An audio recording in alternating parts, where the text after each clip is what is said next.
ძალები იქნება, მაქსიმალურია, მათ შორის პიროვნულად იქნება ადამიანების აიგზალება, იმიტომ რომ ხა იმის იქით ლოგო, ემბლემა და აი ყველაფერმა აზრისას დაკარგა და ხა პოლიტიკური სპექტრის დიდი ნაწილი ისედაც ამოს რომ ამას ესე აღარც უყურებს როგორც პარტიულ პოლიტიკას და თვითონაც რაღაც უფრო დისიდენტური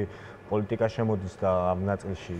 თავარი დამაზარებელი ეგ არ იქნება რომ ოფიციალურად პარტია იგზალება, კონკრეტულ ადამიანებს რამდენად შეეშლება ხელი იმაში რომ რაღაცა პროექტი ზოგადად აკეთოს, რაღაცის რესურსი მოიძიოს და იფუნქციონიროს, ხო და იმის ფონზე როცა ისედაც იჭერენ ხალხს, ეგეთი აკრძალვები არ იქნება თქო, მაგის მოლოდინი არ მაქვს. ჩემი აზრით კი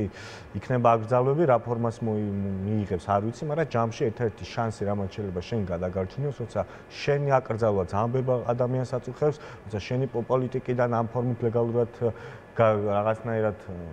ლეგალურად გაგიყვანონ, გაყვანა ბევრ ადამიანს ადარდებს და ბევრი გულშემატკივარი ყავს. ეს უნდა იგზავნოდეს, ეს თუ არ არის ქართულ ცნობას ხელს არ გონია დიდად რამე უშლიდეს. როცა ამის გამო ძალიან ბევრი ადამიანი არ არის ზადრო ქუჩაში გამოვიდეს და არ ქვის უდიდესი ბერკეტი ერთმევა იმის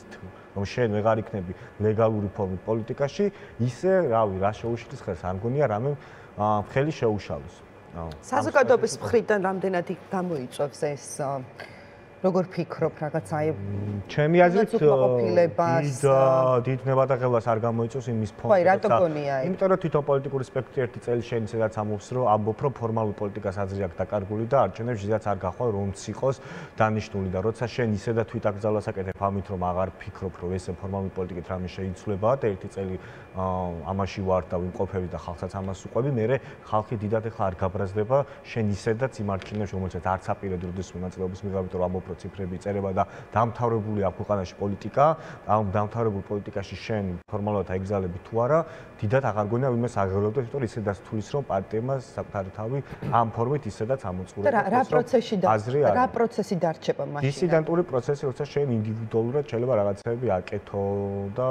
რაღაცა დროს დაელო და როგორ დიდი გეოპოლიტიკური ცვლილებები მოხდება. ხა იმის იქით თან ახდენ რაღაც ფორმით რევოლუციას, ან არა და არჩევნებით იქეთ. სხვა რაღაცა არის ვითომ მოფიქრობ და იქნება, არ გონია ხოლმე დროის წელვა რასთან მიმართებაში, ვინ თავი რა ფორმით გადაირჩინოს, მაგით მინდის ახლა მესიჯბოქსების მოფიქრება, მაგრამ თავარი და დიდი პრობლემა რაც ხდება, აგერ უკვე ჩვენს ქვეყანას, აგერ ჩვენ ქვეყანას ხედავთ, სადაც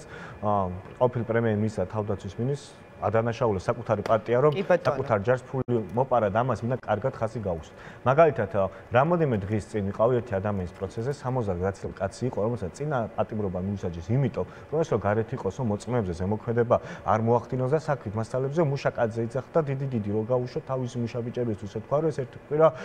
გარეთ ვარ და მე ვეღარ გამოცები ბიჭებო და შემზადები და მისი ოჯახი მხოლოდ ამის გარდა არანაირი შანსი მუშა ადამიანს ეხლა დღეს ზემოქმედება ვინმეთვის იმ ბაბუკას გაეწია შეუძლებელი საქმის მასალებზე მოქმედება და ამ დროს ყოფილი პრემიერ-მინისტრ და პროფესორის უფროს შენ არ იჭერ და გარეთ რო ყავდა თანამდებობა კორუმპირებულია თუ ვინმე ზემოქმედება შეუძლია ყოფილი სუსის უფროსია ყველაზე კადრი იქნება ყველაფერზე ზემოქმედების ბერკეტი ყოფილი პრემიერ-მინისტრს არ შეუძლია ცხადია თუ ვინმე ზემოქმედება შეუძლია ეს ხალხია და დღეს გარეთ არის კაცი და ეძახიან რომ კორუმპირებულია რომელიც ყველაზე დიდი ხანი იყო ქართლის თემის პრემიერი თუ საშუალო სტატისტიკურად ვინ იტყვი ვინ არის ქოცი პრემიერ-მინისტრი ყველაზე დიდი ხანი ანუ ყველაზე მეტად ქოცი პასუხისმგებელი ქოცი შენობაზე ყოფილა ყველაზე კორუმპირებული პრემიერ-მინისტრი, ვინც ქვეყნის ისტორიაში ყოფილა, რომელსაც თავი ბოლო იმ სისტემას ადანაშაულებდა, რომ 1.7 მილიარდ ლარამდე არის მოპარული. ყველაზე კორუმპირებული კაცი იყო ყველაზე დიდი ხანი ქოცი პრემიერი და ქოცი დღეს რომ დაუჯერო მე ქოც, მაგალითად ირაკლი კობახიძის პატრიოტი ვარ. აი მაგაცი მჯერა, ეს კაცი მე მარწმუნეს, რომ ამ ქვეყნის ისტორიაში ვინც ყველაზე დიდ ხანს პრეზიდენტად მოიყვანეს და პრეზიდენტად ხალხი არჩევინეს, ყველაზე დიდი ვადით, 6 წლიანი ვადით, მხოლოდ სალომე ზურაბიშვილი არჩევინეს, ეს ადამიანი არის ქვეყნის მოღალატე. მისი თქმით ვინც ქართულმა ოცნებამ დანიშნა და ერთ-ერთი პარტია რომელმაც თავისი პირით აღიაროს სხვისი დანარეკით პრემიერ-მინისტრი დანიშნა გიორგი გახარია არის დიპ სტეიტის აგენტი. ანუ თვითონ არიან ის ხალხი რომელმაც მოგიყვანეს პრემიერ-მინისტრი სხვისი დანარეკით და თვითონ არის პარტია რომელსაც თვითონ აქვთ აღიარებული ყველაზე ბევრი ფულის მომპარავი და ყველაზე დიდხანს კორუმპირებული კაცი ყოფილიყო პრემიერ-მინისტრად რომელიც ერთხელ კორუფციისთვის გაუშვეს და მეორე ჩანსი მიცეს კიდე რომ მოდი ფული აკეთეო ისევ ქოცი იყო და მათი თავად 13 წელი რო შეაჯამო, მიიღებ იმას, რომ მათი პრემიერი, ორი პრემიერი, აქედან ერთი აგენტი იყო და მეორე კორუმპირებული.